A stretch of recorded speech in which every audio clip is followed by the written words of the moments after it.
Una semana más al podcast de Quedamos en las Fuentes. Bueno, pues soy Mapi Herrero y soy dietista nutricionista con especialidad acreditada en crecimiento y desarrollo. Perfectamente, pero si mi alimentación no es saludable voy a acabar teniendo todos esos problemas, ¿no?, que asociamos a personas que tienen sobrepeso, no sé ir en bicicleta todavía, aprender a ir en bicicleta. Y hay sabores que se educan, es decir, el paladar de los niños. Y esa es la clave para que un peque acabe comiendo de todo de forma saludable. Pues mira, no tienes tiempo de cocinar, estos productos te van a ahorrar tiempo. No tienes ni idea, te acabas de independizar y no tienes ni idea de cómo organizar el menú de la semana o de qué alimentos tienes que meter con más frecuencia y con menos, pues mira, esto es un listado de productos que no te deberían faltar en casa. No sabes saludable, hay muchos factores, ¿vale? Porque, claro, yo me puedo centrar en la parte que trabaja, que tan radical puede empujar a un trastorno de conducta alimentaria que se llama ortorexia, ¿no?, que es la obsesión por comer solo cosas saludables. Y cuando comen algo, en lo que ya llevo mucho tiempo reflexionando, y es que muchos de los mensajes de salud que damos Hola a todos y a todas. Bienvenido una semana más al podcast de Quedamos en las Fuentes. En el episodio de hoy tendremos a una nutricionista y vamos a hablar de lo importante que es la alimentación y de por qué deberíamos de saber sobre el tema y la importancia que tiene. Es por ello que hoy tengo la fortuna de tener aquí a una nutricionista que nos hablará sobre el tema. Y espero que disfrutéis como yo aprendiendo sobre la nutrición. En primer lugar, hola Mapi. Bueno, ¿quién eres y a qué te dedicas? Bueno, pues soy Mapi Herrero y soy dietista nutricionista con especialidad acreditada en crecimiento y desarrollo. Así que me dedico a acompañar a familias, sobre todo familias que tienen problemas con dificultades con la alimentación de sus peques. Pero además de eso, bueno, ya sabes que no se puede poner todos los huevos en la misma cesta, ¿no?, que dicen, pues hago muchas actividades diferentes, hago formaciones, hago talleres en coles y bueno, luego si quieres hablamos de mi libro que salió el año pasado y que se titula Te invito a comer. Sí, hablaremos de ello, que bueno, os lo recomiendo para que, bueno, ella nos dirá cómo podemos adquirirlo, dónde podemos comprarlo y espero que os guste el libro. Bueno, en primer lugar, ¿cómo nos afecta la alimentación? Pues si me preguntases cómo afecta que un coche tenga gasolina o no, o que tenga aceite en el motor, o que tenga líquido limpio parabrisas, sería muy fácil de entender, ¿verdad? Porque sin estos elementos un coche no funciona. Pues esa gasolina, ese aceite y ese líquido está en nuestro organismo, está en los alimentos. Es decir, necesitamos los alimentos para que nuestro cuerpo tenga nutrientes con los que pasar el día a día, con los que crecer, en el caso de que estemos en etapa de crecimiento y desarrollo, con los que repararse en caso de que hayamos tenido un accidente o tengamos una intervención quirúrgica. Así que súper importante, porque sin alimentos no podríamos vivir. ¿Crees que nos falta información sobre la alimentación? O sea, en general, a veces percibo como que no tenemos toda la información que deberíamos de tener sobre la alimentación, sobre qué comer, qué estamos comiendo y por qué deberíamos de comer ese producto. Pues yo creo que es al revés, o sea, tenemos muchísima confusión, es decir, nos falta aclarar qué comemos y para qué comemos estos alimentos, pero es cuando más información tenemos a nuestro alcance, ¿no? O sea, tú en el móvil ahora mismo puedes buscar y encontrarás un montón de blogs, un montón de papers científicos, encontrarás un montón de divulgadores hablando sobre alimentación, pero sí que es verdad que creo que a la población lo que le hace falta es información sencilla, ¿vale? Porque a veces nos perdemos mucho y sobre todo ahora con redes sociales y con toda la información que tenemos, como te digo, al alcance de la mano, se genera mucha confusión. Nunca ha hecho falta estudiar nutrición, ¿no? Nuestras abuelas o en culturas que son más tradicionales, que no tienen tanto acceso a esta información, no necesitan grandes profesionales de la alimentación ni necesitan mucha información para tener una alimentación saludable, ¿no? Al final, la especie humana no hubiese llegado donde ha llegado si siempre hubiésemos necesitado que alguien nos dijese hay que comer legumbre o hay que comer pescado o hay que comer verduras. ¿Crees que la alimentación y la salud va de la mano? O sea que uno no puede vivir sin el otro. Digamos que tiene que ir, o sea que es una relación que no se puede separar.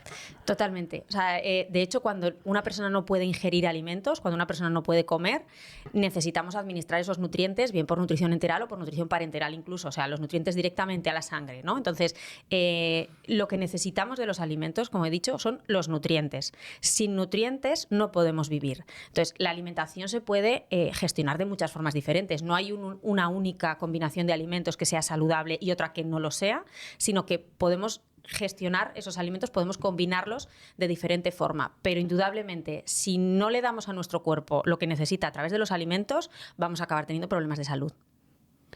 ¿Y qué tipo de problemas, por ejemplo, nos podríamos ver? O sea, que nos podría llegar a afectar por no conocer y no saber sobre qué tipo de alimentación es recomendable o qué tipo de alimentación nos viene bien a la hora de comer, de nutrirnos. Pues lo principal, si vamos a lo básico, que es ingerir las calorías suficientes, si yo no ingiero las calorías, que es la energía suficiente, por ejemplo, en etapa de crecimiento, lo que voy a tener es un niño que no crece, ¿vale? Porque no tiene energía suficiente para crecer y desarrollarse. Y después, si nos vamos a nutrientes específicos, hay carencias de algunos nutrientes que provocan enfermedades, como por ejemplo, si no tengo vitamina C, puedo desarrollar escorbuto, que es una deficiencia de vitamina C. Si no tengo determinadas vitaminas, puede que mi sistema inmune no funcione como debería, por lo tanto tengo más riesgo de padecer infecciones. Si no tengo todos los minerales que mi cuerpo necesita, por ejemplo el calcio, puedo acabar desarrollando una osteoporosis y una fragilidad en los huesos que me lleve a que se me rompan con más facilidad que si tengo una buena densidad mineral ósea. Así que dependiendo de aquello que me falte, puedo acabar desarrollando unas enfermedades u otras.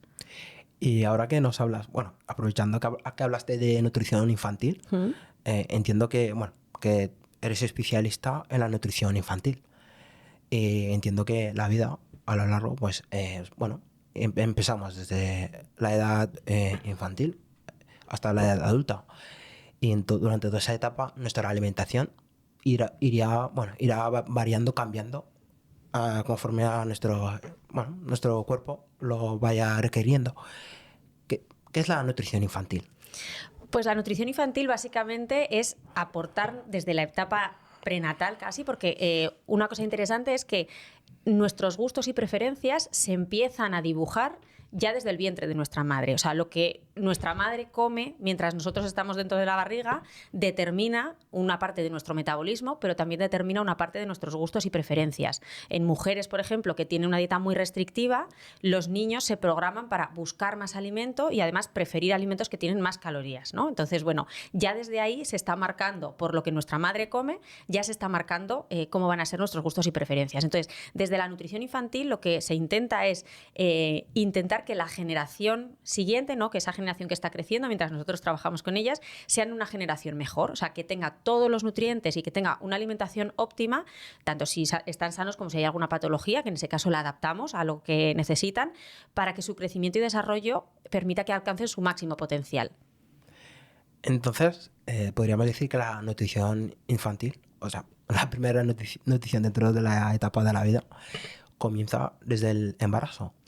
Comienza desde el embarazo. Hay algunos estudios que dicen que el estado de nutrición del padre y de la madre en el momento de la concepción, o sea, antes de que se produzca el embarazo, también va a marcar parte de la salud del futuro hijo. Por lo tanto, sí que es verdad que podemos empezar a intervenir la alimentación en el embarazo, pero podemos trabajar en la preconcepción con la alimentación del padre y de la madre, o de los progenitores. ¿Qué recomendación le darías a los padres o a los futuros padres en caso de que sepan que están esperando un niño, o sea, un bebé? ¿Qué podrían hacer? Porque claro, ya desde ese preciso momento empieza una vida. ¿Qué tipo de alimentación podrían comer durante el proceso? ¿Qué recomendación les darías o qué les dirías que tendrían que hacer durante esa etapa que ambos tienen que vivir? Pues fíjate, yo lo primero que haría sería revisar, ¿no?, cómo es su alimentación a día de hoy, porque a lo mejor no hace falta cambiar nada. Hemos dicho que hay muchas combinaciones de alimentos que van a estar perfectamente, ¿no? O sea, una familia puede consumir un abanico súper amplio de alimentos, ¿no?, y variar mucho de tipo de ingredientes, y va a ser fantástico porque va a permitir que con esa variedad su cuerpo tenga todos los nutrientes que necesita, pero a lo mejor tenemos una familia que es vegetariana o es vegana y hay una parte de alimentos que están excluidos y no hace falta incorporarlos en este momento tampoco, ¿no? O sea, lo que tenemos que asegurar es que los nutrientes que están en ese grupo de alimentos que una familia por alergia o por convicción, como es en el caso del vegetarianismo, no quiere consumir, pues incorporarlos a partir de otros alimentos o si hacen falta suplementos, o sea, se pueden pautar suplementos. Pero más que lo que comen, yo les recomendaría a las parejas, ¿no?, que estén pensando en ser padres, revisar cómo es su relación con la comida. porque además de dar de comer a los peques, les enseñamos a relacionarse con los alimentos. Y muchas veces la relación con los alimentos se empieza a romper más rápido o antes, en etapas más tempranas, justamente en aquellas familias que tienen un elevado concepto de salud y que tienen muchos conocimientos sobre alimentación, ¿no? Porque muchas veces decimos, no, a los niños no hay que darles azúcar, a los niños no hay que darles determinadas cosas que decimos que son malas, ¿no? Entre comillas. Bueno, pues esa conciencia de salud hace que la prohibición que generamos, ¿no? O el querer evitar a toda costa eso que hemos etiquetado como negativo, vale, vamos a conseguir no darle azúcar, pero a lo mejor la relación que está estableciendo ese peque con esos alimentos que le hemos dicho que son malos no es todo lo positiva que debería. Y alimentación saludable es tener todos los nutrientes que tu cuerpo necesita, pero también tener una relación saludable con los alimentos. Y bueno, siguiendo con eso, porque vamos a tocar todas las etapas de la vida, una vez que el niño nazca, en los primeros años en los primeros años de vida, en su primera etapa, como madre o como padre, ¿cómo sabemos que lo que le estamos dando a ese peque es bueno para él? Pues hay una forma muy sencilla y es que si lo que compras para darle no tienes que investigar mucho si es saludable o no, seguramente lo sea, ¿no? Todo lo que compramos a granel y que no lleva etiquetas seguramente es algo saludable. Si compramos muchas cosas que van empaquetadas y que llevan listado de ingredientes y que llevan, ¿no?, como muchos detalles en los que nos tenemos que fijar, bueno, pues ahí habría que valorar, habría que aprender a leer etiquetas. Pero yo diría que en los primeros años de vida de un peque, pues por supuesto, al inicio, en cuanto nacen, si se puede y si es decisión de la madre, proteger y luchar por una lactancia materna. Si la madre ha decidido que no, que su opción es el biberón, pues bueno, no hay más que hablar, es una decisión de la madre. Pero si se puede o si esa madre tiene dudas, pues intentar pelear, ¿no?, por una lactancia materna. Y después, que sobre todo al principio y todo el tiempo que se pueda, hasta el año, los 2 añitos, intentar que todo lo que les ofrezcamos tenga cuantos menos etiquetas, mejor.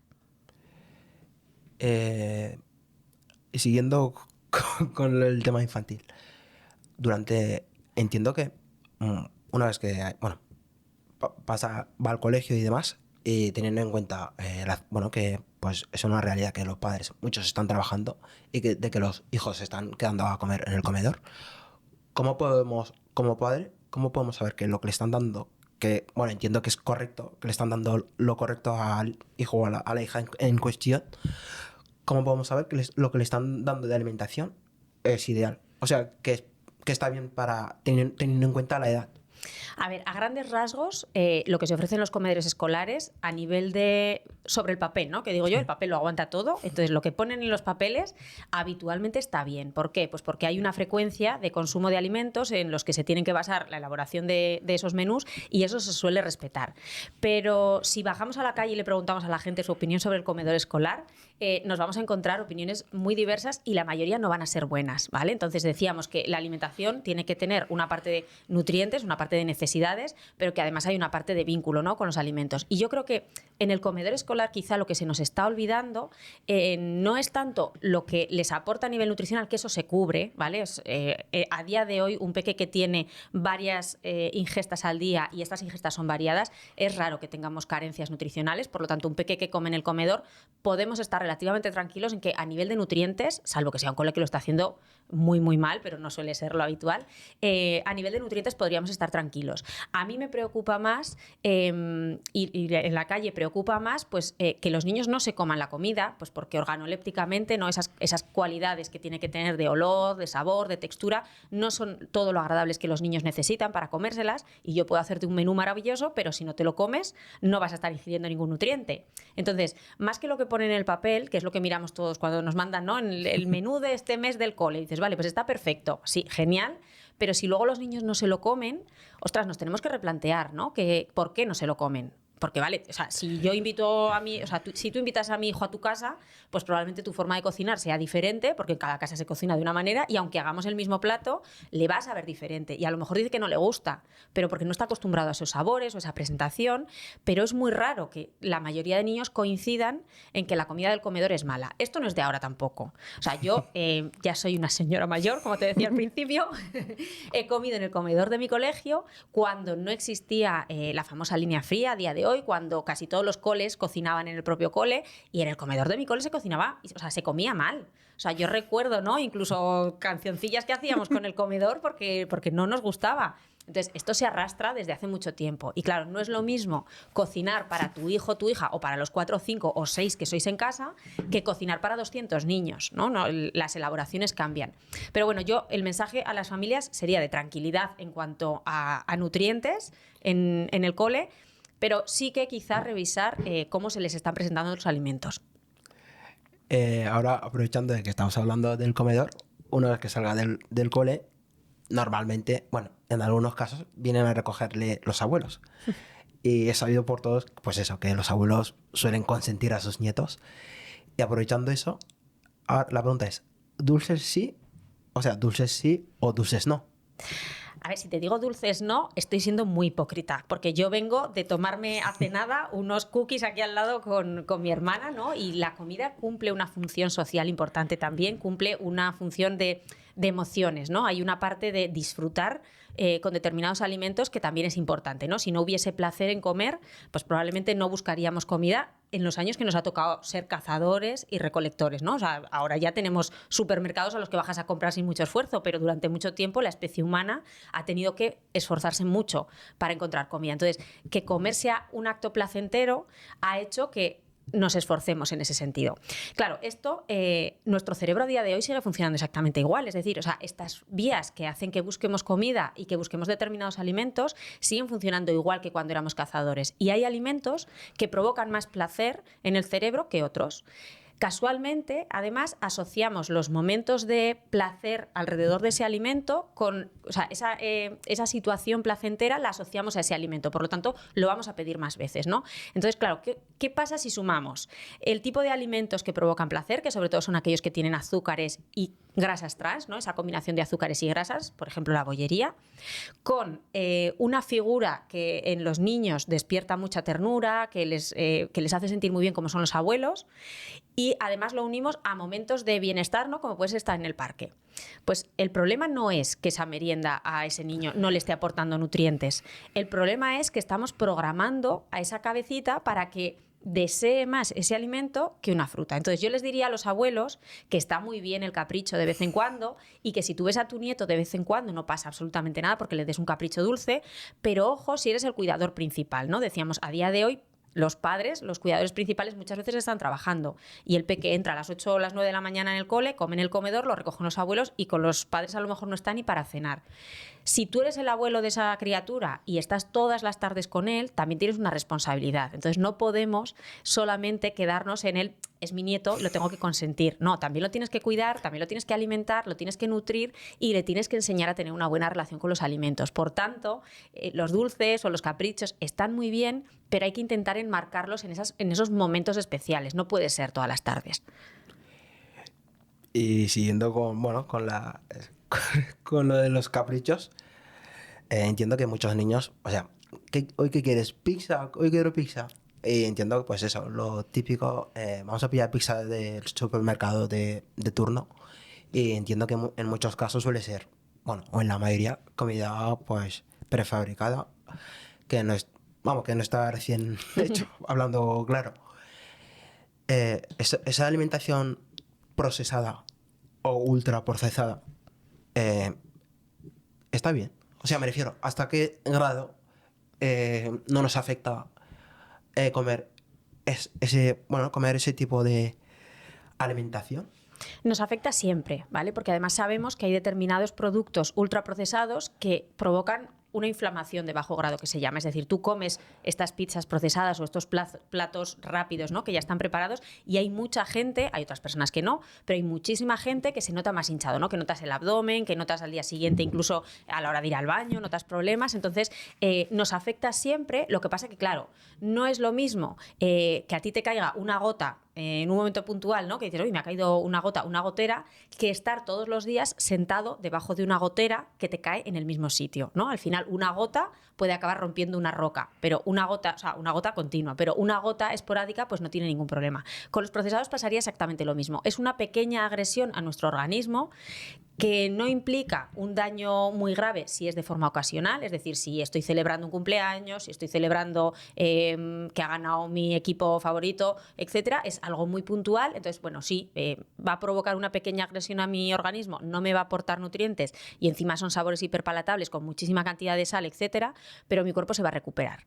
El problema es que todos los días mi cena sea de platos preparados, ¿no? De platos procesados con mucha cantidad de sal, con grasas de las que sabemos que son menos saludables y con muy poca densidad de nutrientes. Ahí sí a largo plazo voy a tener un problema. ¿Y qué tipo de problema nos podría llegar a ocasionar? Vale, pues sabemos que la composición de estos alimentos, que como hemos dicho tienen mucha cantidad de sal, puede acabar provocando problemas de riñón o problemas de hipertensión arterial.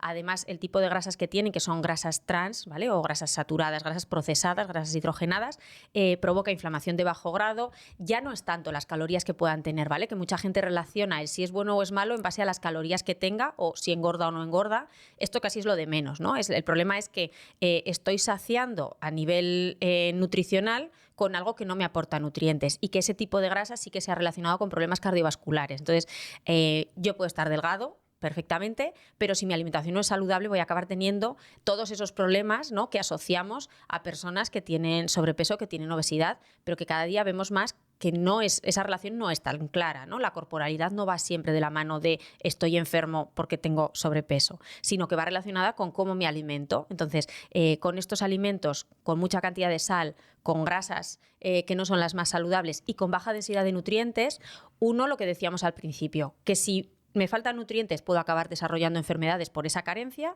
y además el exceso de sal y el exceso de grasas me puede llevar a problemas de hipertensión, a problemas de accidentes cerebrovasculares, etcétera. Teniendo en cuenta que hoy en día andamos en el día a día muy apurado, que no tenemos la percepción de que vamos con calma, ¿se podría decir que se puede compaginar vida saludable con nuestra actual forma de vivir? O sea, nuestro vivir con prisa, vivir sin pausa, ¿se puede compaginar con tener una alimentación saludable? Sí, indudablemente, porque hay muchos alimentos saludables que requieren muy poquito tiempo de elaboración. Y luego además tenemos alimentos procesados, que una cosa son los ultraprocesados, que no tienen nada que ver con alimentos naturales. Es decir, los ultraprocesados casi entendemos esas elaboraciones que pretenden imitar a un plato tradicional, ¿no? Pues tú mencionabas la pizza, por ejemplo. La pizza, si nos vamos a origen, es un alimento italiano. La alimentación italiana, el tipo de dieta italiano es dieta mediterránea. Entonces tenemos hidrato de carbono, tenemos vegetales, tenemos, o sea, una pizza tradicional no deja de ser un pan con otras cosas, ¿no? Pero claro, una pizza procesada, ultraprocesada, pretende imitar a esa pizza tradicional sin tener las cualidades de aquella, ¿no? Entonces, se me ha ido la pregunta. ¿Qué me has hecho? No te preocupes. De que si nuestra forma de vivir, o sea, eso de vivir sin pausa, Es verdad, de sí, que lo de si las se prisas. puede, o sea, si es compatible con vivir, o sea, con la alimentación saludable. Sí, sí, es verdad. Ahora lo he retomado. Hay veces Te has que quedado en la pizza, me seguro. enfrasco tanto y me he quedado ahí con la pizza. Si tenemos opciones en el supermercado que, sabiendo elegir, nos ahorran tiempo, ¿vale? Al final tendríamos que ir a buscar qué calidad de ingredientes hay en un producto procesado para decidir si, vale, me ahorra, pues por ejemplo, tortillas de patata ya hechas. Pues hay tortillas de patata que realmente te salvan de un apuro y te olvidas de tener que estar pelando la patata, cortando, friendo, haciendo el huevo, mezclando todo el tiempo que... Te lleva 2 minutos por cada lado preparar una tortilla de patata. Ahora bien, hay que saber elegir qué tortilla de patata cocinada utilizas, ¿no? Buscaremos que en ingredientes sean los mismos ingredientes que yo utilizaría si la hiciesen de forma natural. Que tenga patata, que tenga huevo, que tenga aceite. Podré elegir, ¿no?, el tipo de aceite que me resulta más interesante, la cantidad de sal que lleve añadida, pero sí. Y si no quiero ir a productos procesados, es que una alimentación saludable no tiene por qué llevarte 2 horas de cocina. Es que cocer una verdura o hacer algo a la plancha lleva muy poquito tiempo. Lo que pasa es que, claro, hay elaboraciones que son muy rápidas, pero que no son tan sabrosas. Y hemos dicho que comer tiene que resultar placentero. Y ahora volviendo al punto de los peques, porque dijimos, que me gustaría tocar la alimentación infantil, o sea, la nutrición infantil. Entiendo que eso suele provocar, lo que voy a preguntar ahora suele provocar discusiones en casa. ¿Cómo podemos obligar o motivar a nuestros peques a comer? Obligar nunca, jamás. O sea, aunque tengas un peque que lleva 3 días sin querer comer nada, obligar nunca resuelve, ¿vale? O sea, esta es una de las cosas que yo trabajo en consulta, estos peques con dificultades de la alimentación. Si es un peque que de repente, si comía súper bien y de repente lleva 2 días que no le apetece comer, esperamos un poquito porque lo más probable es que dentro de 2 días empiece con mocos, empiece con tos, empiece con fiebre y ahí está la causa de que haya perdido el apetito.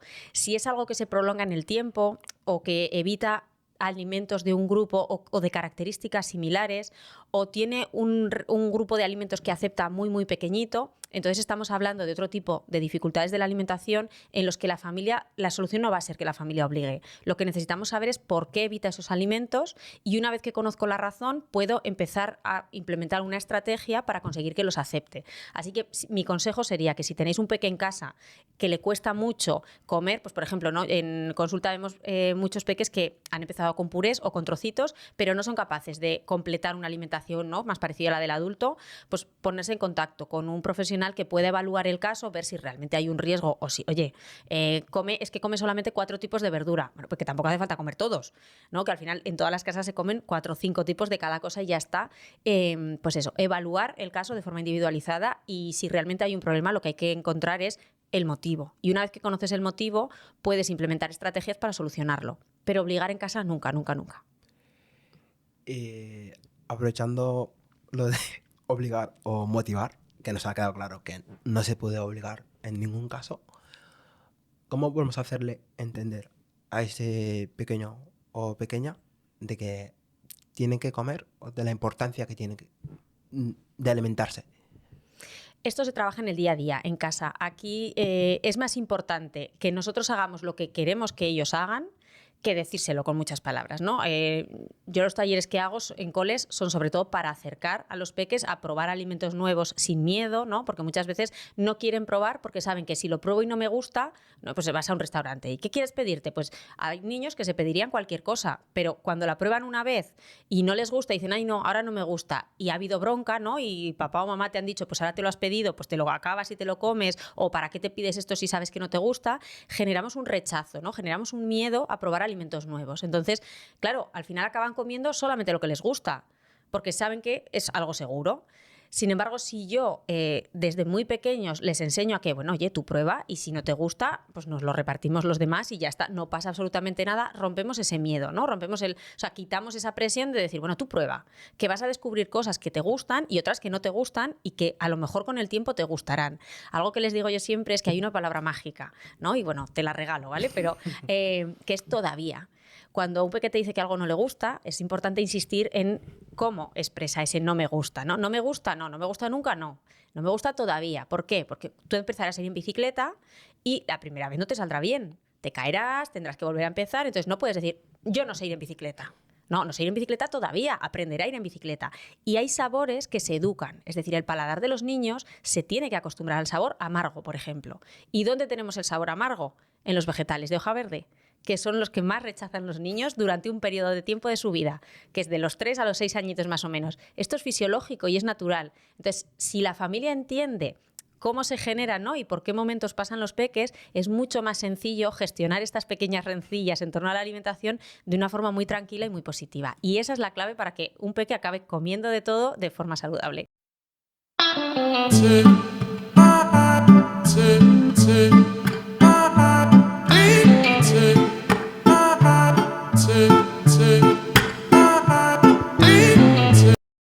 Y bueno, volviendo.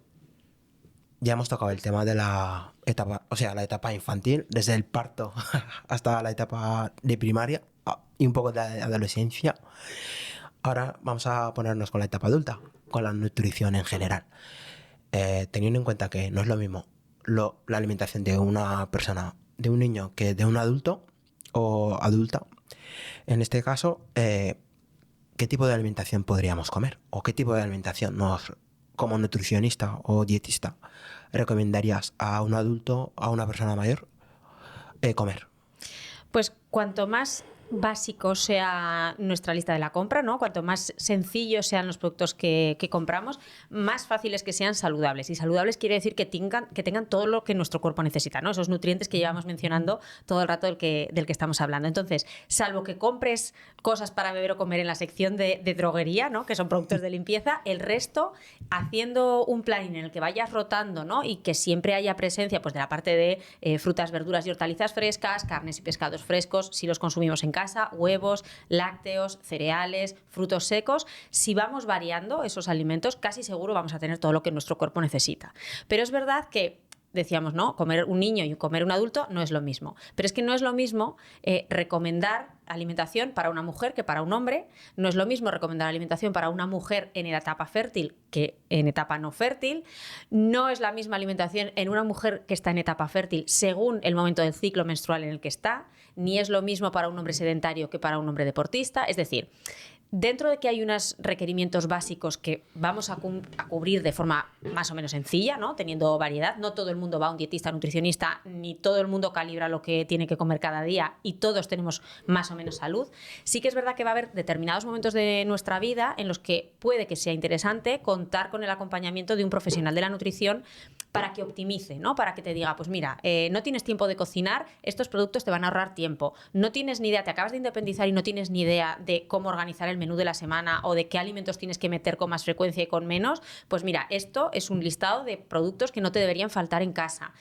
No sabes, no sé, o sea, todas estas cuestiones que va a haber etapas de la vida, o me acabo de quedar embarazada y no tengo ni idea de si puedo comer o no puedo comer jamón, que es la gran duda de todas las embarazadas. Bueno, pues para estas cuestiones podemos preguntar a muchos profesionales de la salud, pero realmente quien va a saber orientarte es un dietista nutricionista que al final para eso nos formamos, ¿no? Básicamente estudiamos cómo funciona el cuerpo humano y cómo los alimentos trabajan para mejorar la salud del cuerpo humano.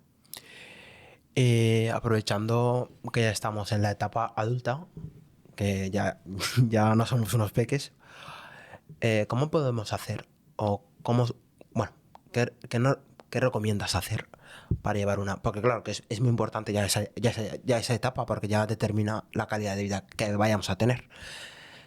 ¿Qué recomendación les harías o qué recomendación darías para tener una vida saludable? ¿Qué habría que hacer? Vale, para una vida saludable hay muchos factores, ¿vale? Porque, claro, yo me puedo centrar en la parte que trabajo, que es la parte de la nutrición, y te diría, mira, una herramienta muy, muy sencilla para que cada uno valore en su casa si está comiendo todo lo que necesita, es el plato saludable de Harvard, en el que la mitad del plato son vegetales, frutas, verduras y hortalizas, y en la otra mitad del plato tenemos un cuarto de cereales integrales y otro cuarto de proteína animal o vegetal, ¿vale? Esto como alimentación. Pero es que alimentarse de forma saludable solamente no es tener salud. Tenemos que movernos, tenemos que hacer actividad física, tenemos que gestionar el estrés, es decir, hay que tener salud mental, tenemos que tener un descanso reparador, hay que tener una buena higiene del sueño. Entonces, salud como concepto de no enfermedad se queda muy corto. El concepto de salud es mucho más amplio y al final yo creo que ahí es realmente, ¿no?, donde nos está fallando el sistema de salud, ¿no? Porque al final ya no vas al médico para comprobar que sigues estando saludable, ¿no? Vas al médico cuando estás enfermo, ¿no? Vas al médico cuando tienes un síntoma que hay que ver de dónde viene y hay que tratar. Entonces, quizá lo más complicado es responder a esa pregunta, ¿no? ¿Qué recomendarle a alguien para que tenga salud? Porque la salud son muchas esferas diferentes interconectadas. Teniendo en cuenta que, bueno, en la etapa en la que nos encontramos hoy en día, pues mucha gente, no sé si por confianza o relajación, buscan información en internet en vez de ponerse en manos de un profesional, o sea, nutricionista en este caso. ¿Qué peligro tiene de que busquen esa información en internet en vez de ponerse en contacto con un profesional que les pueda hablar o que sepa sobre el tema? Pues el peligro es que en internet tú puedes grabar un vídeo sobre lo que quieras y decir lo que a ti te parezca sin criterio ninguno, ¿no? No hay ningún filtro. Entonces, estamos viendo que cada vez hay más bulos, cada vez hay más personas que tienen conceptos muy erróneos, ¿no?, respecto de lo que es saludable o lo que no es saludable, lo que es recomendable y lo que no es recomendable. Pero es verdad que entiendo, los dietistas nutricionistas no estamos dentro del Sistema Nacional de Salud, ¿vale? Entonces, cualquier persona que quiera acceder a una consulta de nutrición y dietética se la tiene que pagar de su bolsillo. Y no todo el mundo puede pagarse de su bolsillo ir a un dietista nutricionista a que te ayude a hacer la lista de la compra, a que te ayude a hacer los menús, ¿no? O sea, a ver si trabajamos todos los rangos y se pueden buscar muchas fórmulas, pero la realidad es que no todas las familias tienen a su disposición dietista nutricionista. Y la realidad también es que no todos los profesionales de la salud a los que tenemos alcance en seguridad social tienen idea de dietética y nutrición. Saben mucho de salud, pero no tanto de nutrición y dietética. Tienes que tener suerte, ¿no?, de encontrarte pues, un médico, una enfermera que esté formado, que esté actualizado en eso que tú le vas a preguntar. Entonces, ¿dónde acabamos yendo? Pues efectivamente a la pantalla del ordenador o al móvil, ¿no?, y buscas en Google, ¿no?, la duda que tienes y te van a salir un montón de información gratis, al alcance de tu mano. El peligro es ese, que esa información que tú encuentras, que es gratuita, no está filtrada y valorada. Entonces, igual que hay que aprender a leer etiquetas, hay que aprender a ser crítico con lo que nos encontramos en redes sociales, en blogs, en internet en general. Ahora tocaremos dos temas, bueno, que están en conexión, o sea, en relación. ¿Qué es más importante? ¿Hacer deporte o comer bien? Es que no podemos vivir con una de las dos cosas solamente. Entonces, las dos son igual de importantes. O sea, ¿qué es más importante? ¿Que el coche tenga gasolina o que tenga aceite en el motor? Es que no puede funcionar sin una de las dos cosas. Pues nuestro organismo es exactamente lo mismo. No podemos recomendar solamente actividad física y cómo haces actividad física da igual lo que comas, porque esto se reduce al peso corporal, ¿no? O sea, muchas veces ha habido gente que dice, yo me como lo que sea y luego me voy a quemarlo al gimnasio. Vale, estás compensando a nivel de calorías, pero no tiene nada que ver con la salud, ¿no? O sea, el peso ya sabemos que no es un indicador de salud.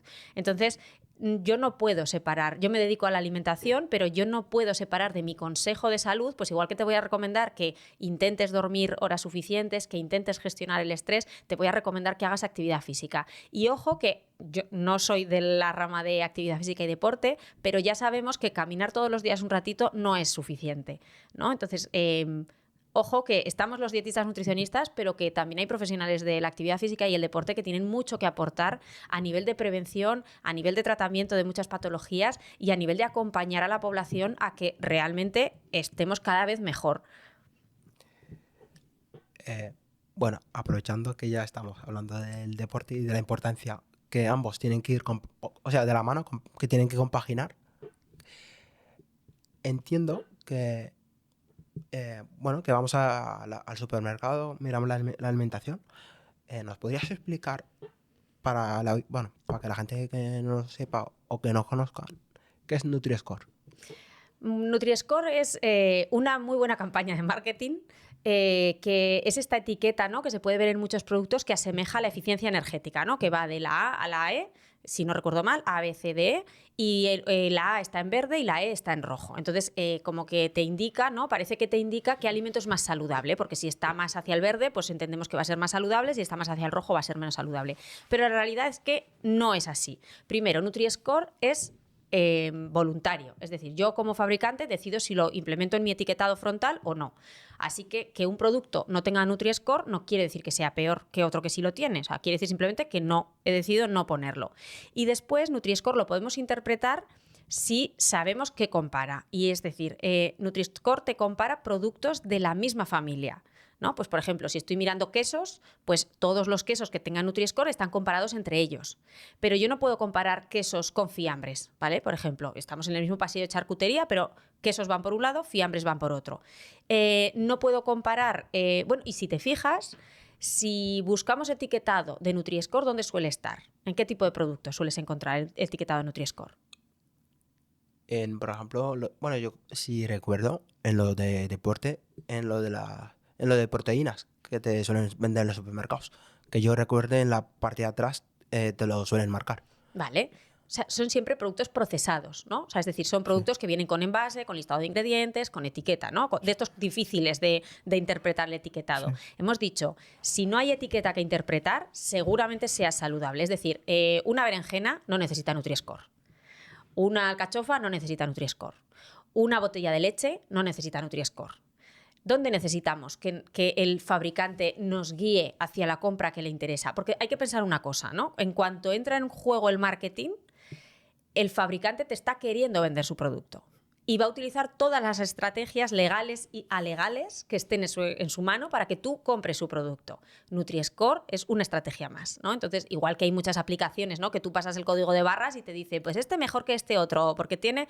Bueno, pues hay algunas que pueden resultar útiles, pero volvemos al tema de la información. Hay otras que tienen un sesgo muy importante, que no hay una persona formada detrás, sino que es un algoritmo, son una serie de fórmulas, y la gente se está volviendo muy loca a la hora de comprar. O sea, al final, en un etiquetado tú no tienes que buscar más que el listado de ingredientes y cuánto azúcar y cuánta sal tiene un producto. El resto de cosas, pues probablemente te dan más igual a nivel de salud, ¿vale? O sea, sí que hay gente que busca pues, que no tenga químicos, ¿no? Decimos que no tenga un producto determinado conservante o que no tenga colorantes, que no tenga potenciadores de sabor, vale. Pero es que va a haber en determinados alimentos que va a ser imposible encontrar esa opción sin conservantes, ¿no? Por ejemplo, cualquier verdura que vaya en bote va a llevar un conservante. ¿Por qué? Pues porque primero queremos que no se oxide, es decir, que no se ponga marrón esa verdura, que no se oscurezca, porque el aspecto queremos que sea verde, que sea fresco, ¿no?, que sea como natural. Entonces necesitamos en ese líquido meter un conservante. Y luego quiero que dure mucho tiempo, ¿no?, porque es una conserva. La verdura que está en bote y que lleva simplemente agua, sal y un conservante para que no se oscurezca, a nivel de nutrientes y a nivel de salud es exactamente lo mismo que la verdura fresca. Y lo que decíamos del tiempo, si yo en lugar de tener que comprar, pelar, limpiar y cocer, abro un bote, lo aclaro si no me gusta el sabor y lo caliento un poquito en la sartén, estoy ahorrando tiempo. ¿Vale? Entonces, el tema de Nutri-Score, bueno, bien interpretado, te puede ayudar a elegir entre dos productos de la misma familia, pero teniendo muy presente cuáles son las limitaciones que tiene y que al final es marketing. Bueno, a raíz, teniendo en cuenta, después de lo que nos has contado, el tema del... Bueno, supongo que conocerás el movimiento Food. Sí, Real Food. Real Food, Sí. más bien. ¿Qué te parece ese movimiento? Porque pienso yo que es un movimiento que hace bien en la sociedad, ya que incentiva, motiva a la gente a tener en cuenta lo que están comiendo. Por lo tanto, digamos que está ayudando de una forma, bueno, lo que pienso yo, de una forma directa o indirectamente a los nutricionistas, ya que ese usuario o ese cliente no, en caso de duda, al primero al que va a ponerse en contacto, al primero al que pienso yo que debería o tendría que preguntarle, es al nutricionista. Por lo tanto, ¿qué piensas del movimiento? El movimiento Real Food es lo que predicamos cualquier dietista nutricionista que esté trabajando con pacientes, ¿no? O sea, que tú intentes consumir la mayor parte de tu alimentación proveniente de alimentos naturales y que dejes los procesados, más que los procesados, los ultraprocesados, para consumir de forma esporádica. Esto es lo que decimos todos los dietistas nutricionistas, absolutamente todos. Entonces, como filosofía o como mensaje de salud, no puedo estar más de acuerdo. Lo que no me parece tan bien es haberse apropiado, ¿no? O sea, que haya un sector o que haya una persona en concreto, ¿no?, que se haya adueñado de ese mensaje que es común a todos los dietistas nutricionistas. Entonces, quizá al principio hacía una muy buena labor divulgativa cuando no se conocía tanto, ¿no? Pues al final que una persona consiga llegar a muchas personas con este mensaje es súper positivo, porque al final es prevención y es salud, pero al final ha acabado teniendo un halo casi de secta, que hay gente que dice, ¿no?, que es casi un halo de secta, y que haya muchas personas, no va a pasar con todas, pero hay determinadas personas con una serie de cuestiones propias determinadas, que este mensaje tan radical puede empujar a un trastorno de conducta alimentaria que se llama ortorexia, ¿no?, que es la obsesión por comer solo cosas saludables. Y cuando comen algo que no es saludable, se sienten mal, sienten la necesidad de compensar, se tienen que castigar, se boicotean. Entonces, esto no es salud, ¿vale? El hecho de que una persona consuma todo productos etiquetados como saludables, podríamos decir, bueno, pues está perfecto. No. O sea, está perfecto si los consumes desde el permiso y desde el entender que esto es lo que tu cuerpo necesita, pero oye, que si mañana te bebes un refresco, no está pasando absolutamente nada. Ahora, si yo mañana me bebo un refresco y me siento mal conmigo misma, siento que tengo que compensar de alguna forma, tengo una sensación de que he hecho daño a mi organismo, un daño irreparable, ahí estamos teniendo un problema mental detrás, ¿no? Entonces, bueno, hay que ser muy prudente cuando trabajamos con la salud de las personas, hay que ser muy prudente con qué teclas estás tocando, ¿no? Porque a veces podemos caer en el simplismo de, oye, hay que comer solo cosas saludables, hay que comer, o las prohibiciones, ¿no? Antes decíamos, con los niños azúcar sí, azúcar no. Bueno, pues antes de los 2 años decimos que mejor que no la descubran, pero ostras, cuando van cumpliendo años y se enfrentan al mundo real, hay azúcar en el mundo real. Entonces yo no puedo meter a mi hijo en una caja y que no descubra, ¿no? Pues hay que tratarlo con naturalidad y hay que tratarlo con normalidad, porque si no, cuanto más prohíbo algo, más deseo provoco. Y esto es conducta alimentaria también. Entonces, bueno, entiendo que es un movimiento que me parece positivo, pero siendo, bueno, a mi parecer realista, ¿crees que influye la alimentación al o sea, al nivel económico? Por supuesto. Bueno, sí, me refiero, bueno, que supongo que entenderás la pregunta.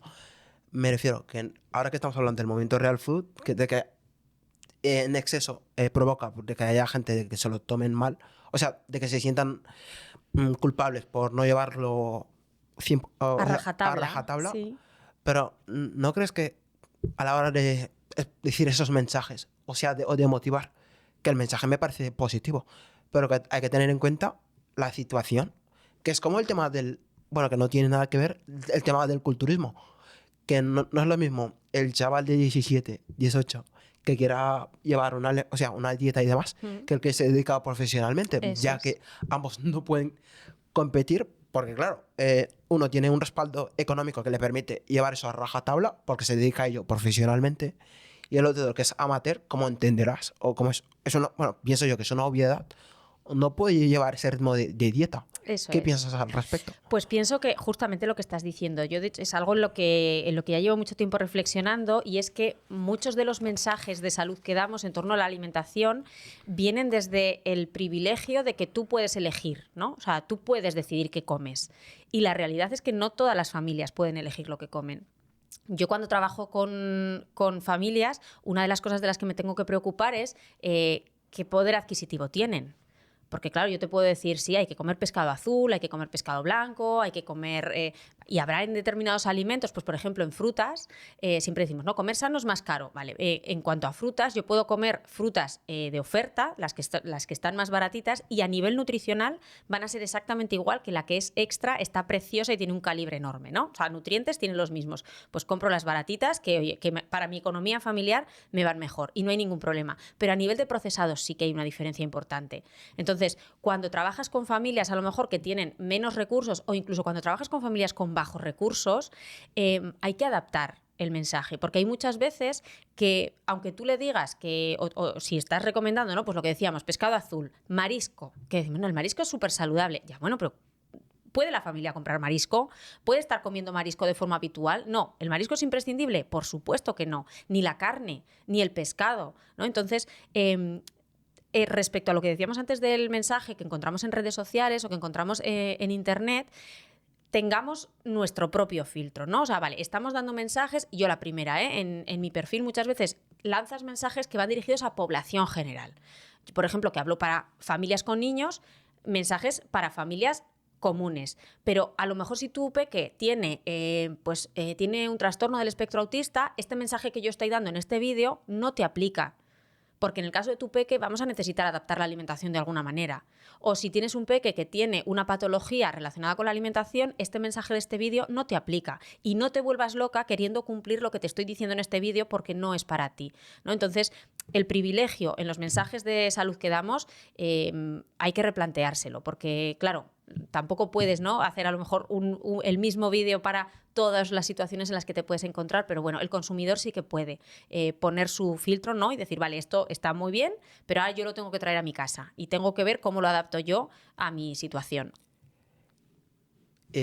Bueno, después de tocar, que he aprendido mucho, que te doy las gracias por ese aprendizaje que nos has podido dar tanto a mí como a los que vayan a ver o escuchar el podcast.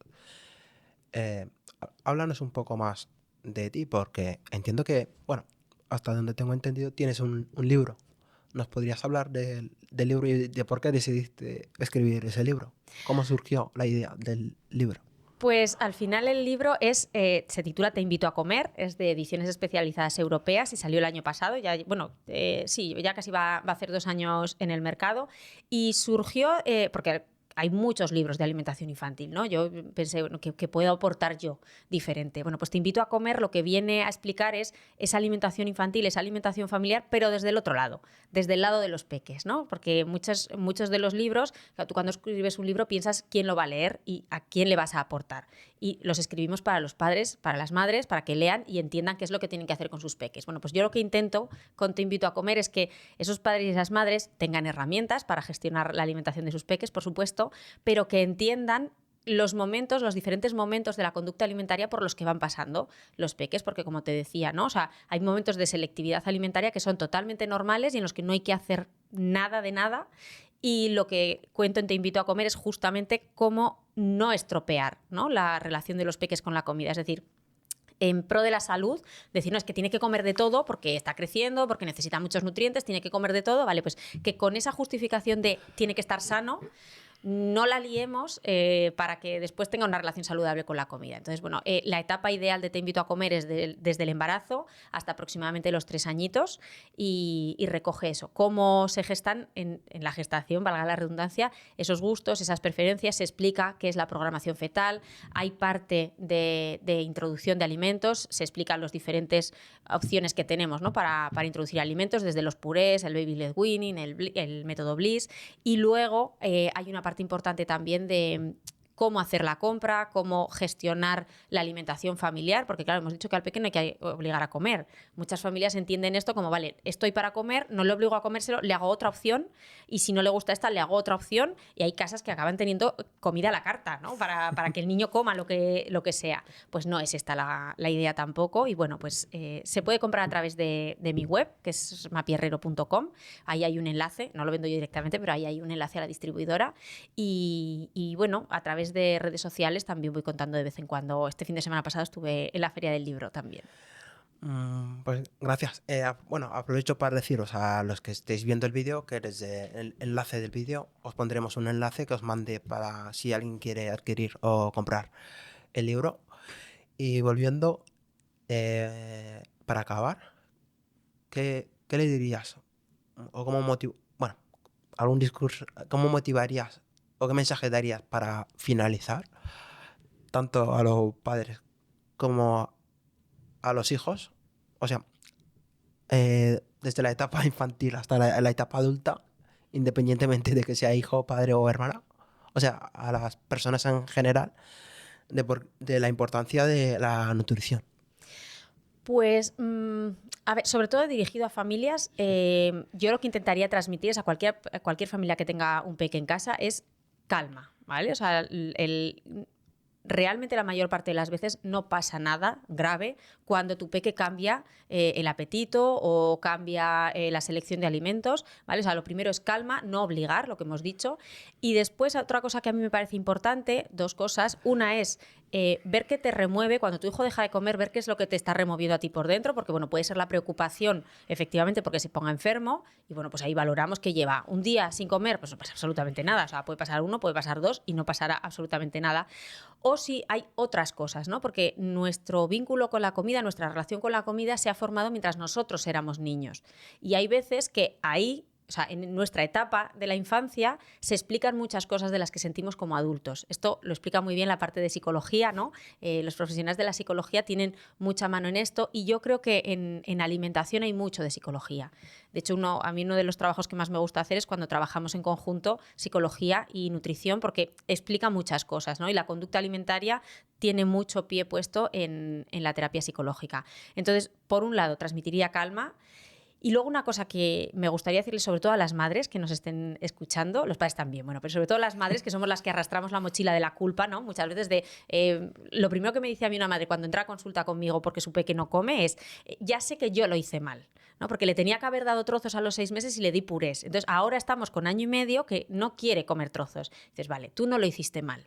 Porque se han dado purés y hay culturas en las que se sigue dando purés y oye, llega un momento que los niños empiezan a comer trozos. Entonces, sobre todo para las madres, yo creo mucho en el instinto de las madres. O sea, cuando una madre te pide ayuda y te dice que cree que algo falla, por muy bien que salgan las pruebas médicas, por mucho que los profesionales no encontremos nada, que nos insistan.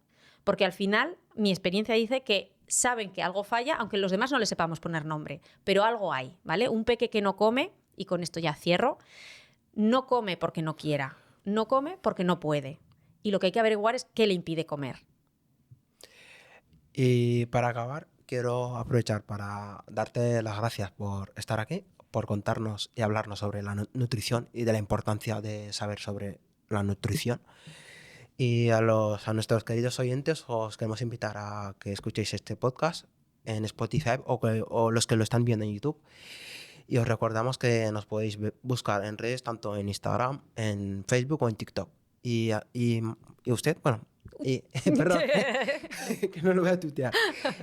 ¿Nos podéis decir dónde podemos encontrar a Mapi? Sí, te he dicho al principio que no me tratarás de usted y al final se te ha escapado. Bueno, pues me podéis encontrar en Instagram como mapierrero_nutrición y en mi web, que como he dicho antes, www.mapierrero.com. Pues nada, gracias a todos y nos vemos la semana que viene. Hasta luego.